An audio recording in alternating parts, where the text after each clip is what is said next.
l'Institut national d'éducation et de formation des intervenants. L'Institut que vous voyez donc est un institut qui regroupe des élèves malvoyants, non-voyants, mais aussi des élèves qui sont aveugles.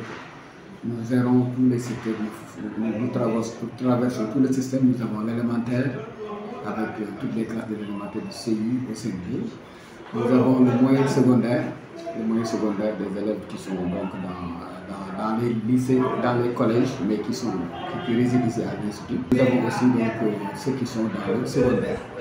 Voilà, ce qui fait que donc dès l'enfant, dès l'instant qu'il entre à l'INECHA, au CI, il peut rester là jusqu'à avoir le bac. Maintenant, une fois le bac obtenu, la plupart d'entre eux, s'ils ont la chance d'avoir leur inscription et le visa, ils continuent les études dans les universités françaises. Voilà. Ceux qui n'ont pas cette chance-là, ils regagnent l'université Cheikh Anta Diop, où ils sont donc très souvent au département de droit. Voilà. Parmi les élèves que nous avons aussi, nous avons le volet la formation professionnelle avec des élèves qui sont sortis 2 ans après la formation. Et aussi donc parlant donc d'insertion. D'une manière générale, l'insertion n'est pas tellement bien. Nous remarquons quelques enseignants aveugles que l'État a recrutés et qui nous sont revenus en tant qu'enseignants.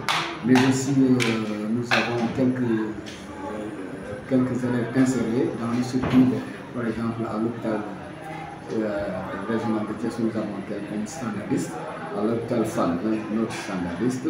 Mais à part ça aussi, c'est au niveau du ministère où nous avons quelques agents qui sont formés et qui sont opérationnels dans ce pays-là. Mais la plupart ne sont pas du tout insérés. Nous avons des réels problèmes d'insertion par rapport à ce site-là. Voilà l'importance des modules. Les modules, vraiment, nous avons vu que sont un grand apport par rapport à nos élèves. Avec l'avènement de ces modules, les enfants donc, sont beaucoup plus outillés. Ils ont la culture de l'entrepreneuriat maintenant.